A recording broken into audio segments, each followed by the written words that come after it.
அஸ்ஸலாமு அலைக்கும் வரஹ்மத்துல்லாஹி வபரகாத்துஹு. நாம் அனைவரும் தினமும் துவா செய்கிறோம். ஆனால் சிலருடைய துவா சீக்கிரம் ஏற்றுக்கொள்ளப்படுகிறது, சிலருடையது ஏன் தாமதமாகிறது? இன்று துவா ஏற்றுக்கொள்ளப்படாதவர்களுக்கான 5 முக்கியமான வழிகளை குர்ஆன் மற்றும் ஹதீஸின் அடிப்படையில் பார்க்கலாம். வீடியோவை ஸ்கிப் பண்ணாமல் கடைசி வரைக்கும் பாருங்கள். இப்போது ஒவ்வொன்றா பார்க்கலாம். முதல் வழி, நாம் சாப்பிடும் உணவு ஹலாலாக இருக்க வேண்டும்.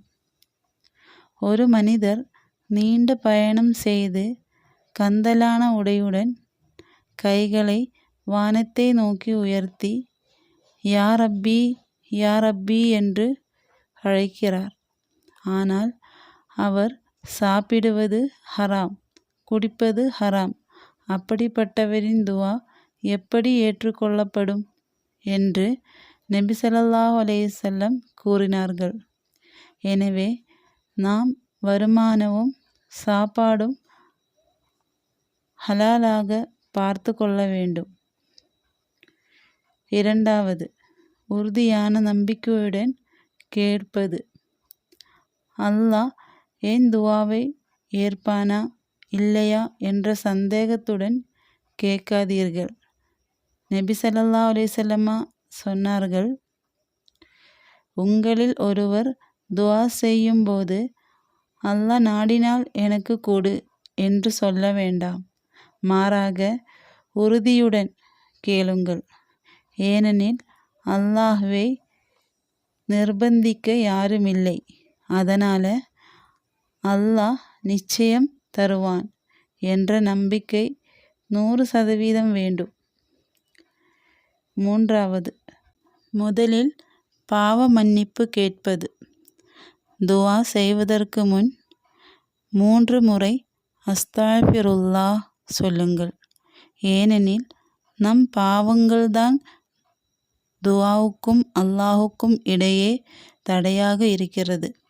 குர்ஆனில் நூஹ் நபி அலைஹிஸ்ஸலாம் சொன்னார்கள், உங்கள் இறைவனிடம் பாவ மன்னிப்பு கேளுங்கள், நிச்சயமாக அவன் மிகவும் மன்னிப்பவன்.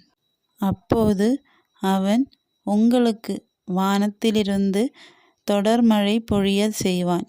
அதனால் முதலில் மன்னிப்பு கேட்ட பிறகுதான் நம்முடைய தேவை கேட்கணும்.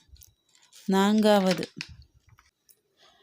கடைசி 3இல் ஒரு பகுதி இரவு. அல்லாஹ் ஒவ்வொரு இரவும் கடைசி 3இல் ஒரு பகுதியில் இவ்வுலக வானத்திற்கு இறங்கி வருகிறான். பிறகு கேட்கிறான், யாரேனும் என்னிடம் கேட்பவர் உண்டா, நான் கொடுக்கிறேன் என்று.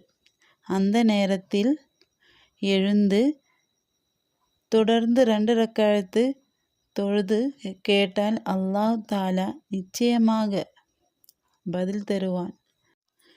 ஐந்தாவது, இதுதான் கடைசி, அவசரப்படாமல் இருப்பது.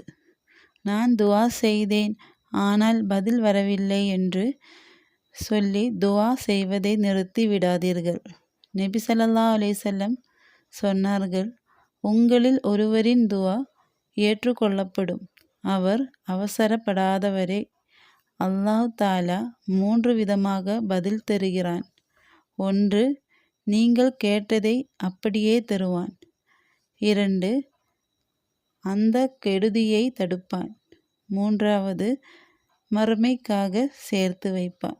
இந்த 5 விஷயங்களையும் கடைபிடித்து துவா செய்யுங்கள். இன்ஷா அல்லாஹ் நம் துவாகள் அனைத்தும் ஏற்றுக்கொள்ளப்படும்.